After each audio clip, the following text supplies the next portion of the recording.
Hi everyone, welcome to another episode of School to Startup. I'm Ankita Bhosle. I'm from University Partnership Team at Tracxn. Before we get started, let me quickly set the backdrop for today's episode.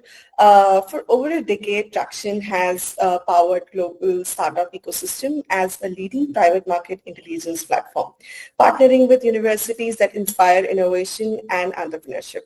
One of our flagship initiative in this program is School to Startup, where we introduce academic leaders who catalyze innovation and shaping tomorrow's entrepreneurs. Today, we are delighted to welcome Frederik Briel, Associate Professor in Strategy and Entrepreneurship at the University of Queensland. We are really excited to have you on the episode of School to Startup. Thanks for having me. I'm excited to be here too. So Frederik, my first question to you is, could you share a little bit about your professional journey and what led you to academia, and how has been your experience so far? Look, to be fully honest, I never planned to become an academic. I was working in industry and I wanted to change my career.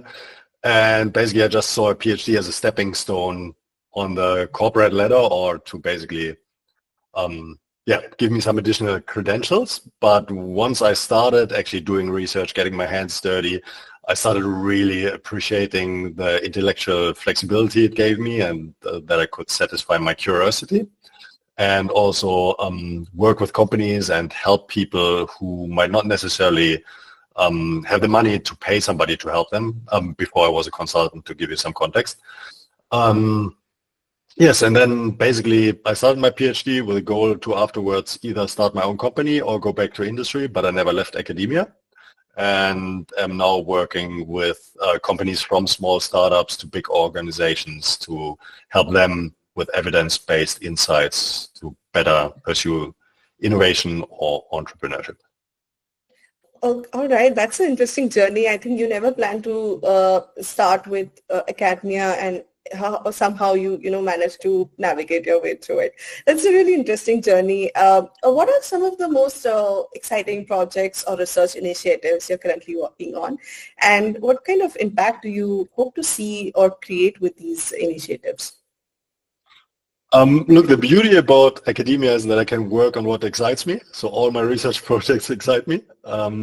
Generally, my research focuses on organizations and their interplay with the business environment. And I focus especially on how the business environment either constrains them and how entrepreneurs deal with that, or how it enables them and how entrepreneurs can benefit from that. And so there's a wide range of projects I'm working on currently. With one of my former PhD students, I work, for example, together with women entrepreneurs in Afghanistan, and how they basically navigate this really adverse environment and manage to succeed despite all the challenges and setbacks they face. I have another project with one of my former postdocs who now just went to Copenhagen Business School, where we look at hype. How can ventures create hype? How might hype actually backfire to them? So how can they make sure that it doesn't turn into a liability? And I have many more projects that all focus on this, either how organizations actually navigate something that constrains them or basically empowers them. And the ultimate goal, I think, is, which was the second part of your question, is really to help entrepreneurs to become more successful and ultimately make society a better place. That sounds like a very lofty vision, and I know that I can only make a tiny contribution potentially to that. But if I can help some entrepreneurs to become more successful, or some people to become entrepreneurs who would have otherwise not made this transition, I think then for myself, then I was successful. What kind of trends have you been seeing in the startup ecosystem that students should be paying attention to, and how is academia adapting to nurture an entrepreneurial mindset? These are two different questions, I think. Look, in terms of trends, my whole research focuses basically on how changes to the business environment create opportunities. So from this perspective, I think there are lots of trends going on that entrepreneurs can jump on. And we developed actually this framework. It's called External Enablement Framework, which can provide practitioners, startups, students a tool to actually think through the changes that are happening and whether these changes provide opportunities to them. And as I said, there are too many happening to focus on one or two. More generally, in terms of trends, I think what I realized based on our students and their interest and many of the startups I work with is that many of them want to do something good. So yes, they want to build businesses. Yes, they want to grow profitable businesses, but they don't just want to make profit. They want to do something good for society, do something good for their community. And I think that's an interesting trend to see, and it's good to see. But it also means for people who try to grow their own companies, to build these companies, that integrating a mission beyond just profitability can also help them to attract and maintain employees. Yeah, sorry. No, please. No, I just want to get to the second part of the question, what academia does to foster entrepreneurial mindsets. But please feel free to jump in and ask questions. No. Please, I thought you were coming to an end, but please continue. Yeah. Yeah. No, look, in terms of entrepreneurial mindsets, I don't know what other universities do, or not in as much detail as what we do.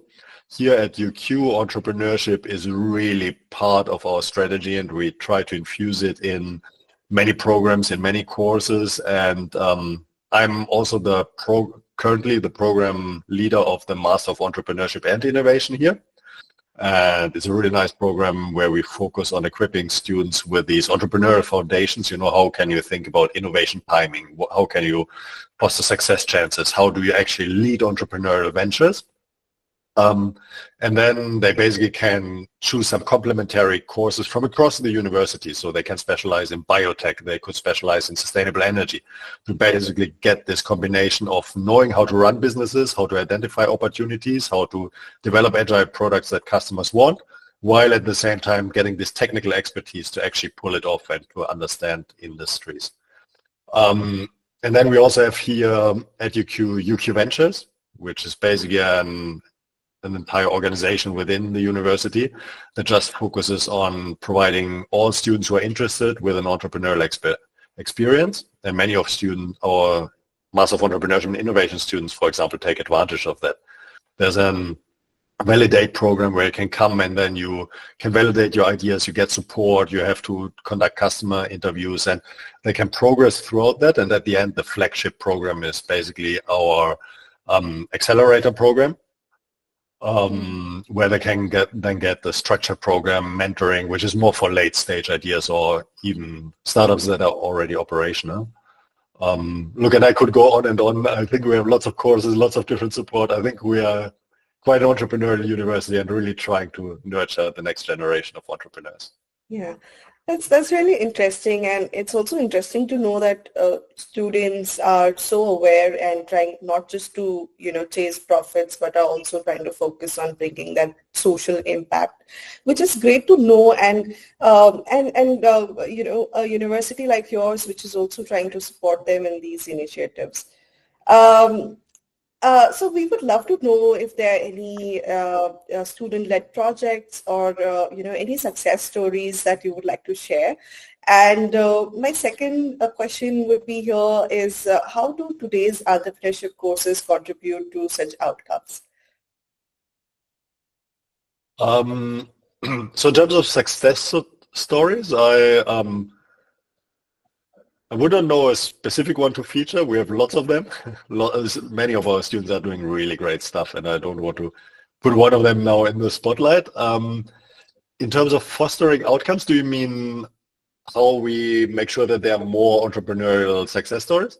Yeah. Okay, that's basically like, as I said, UQ Ventures, for example, the support environment that any student could tap into.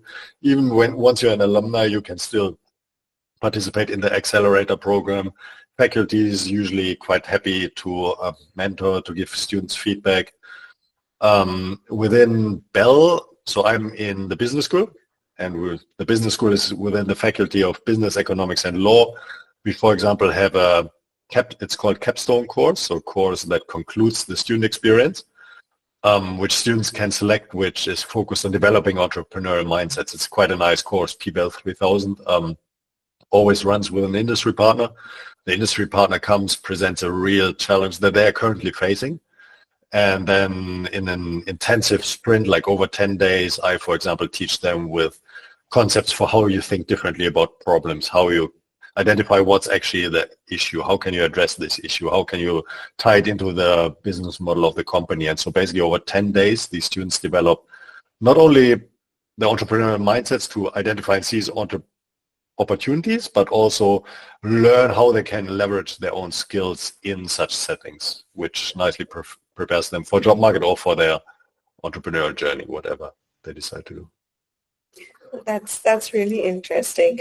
And also, so in continuation to this question, I would like to know if what kind of role academia will be evolving in this startup and innovation space in the next few years.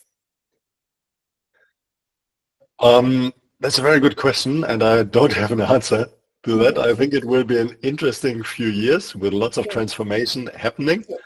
I'm quite excited about the potential of AI to accelerate the progress of entrepreneurs and to empower more and more entrepreneurs. So I would imagine that we as universities actually, we need to embrace AI. We need to get our students up to speed to actually know how to use it, but then equip them with the skills that AI can't replace to actually succeed in the future. And I think there will be a shift towards more of this, these additional skills and experiences and expertises that can't be easily replaced through AI. That's really, and I think that's keeping them up to what is how the industry is shifting towards AI, and I think that's the best way of, even encouraging entrepreneurship here. Again, any advice, since we have a lot of students who would be listening to this podcast and this YouTube video, so we would love to know if you have any advice which you would like to offer to any student or budding entrepreneur who's just starting off in this fast evolving landscape. I think students shouldn't be scared and just start going. I mean, I don't mean that they should start pursuing ideas that have no legs, so they should do the groundwork and talk with customers, identify what's the opportunity, but simply start to get going and don't get caught in analysis paralysis, which I see too often, and also trust in their own skills and expertise. That would be the key takeaway. That's a great advice. I'm sure a lot of entrepreneurs here are taking notes of that. Also, the last question which I have is, you did mention a lot of your work, initially about your research and initiatives. So if our audience would love to know more about your work, any upcoming projects that you're working on, so where can we read about it, or if there are any publications that you would like to mention? Yeah, look, sorry, I have a slight cold. Yeah, look, there's the external enablement.org homepage, which is a homepage about a research stream that some colleagues and I are pursuing and many other people have joined. It's really about this, how do these changes to the business environment create opportunities? And there are some lecture slides for other educators. There we accumulated research articles, not only from myself, but also from other people in this space. So I can highly recommend this resource.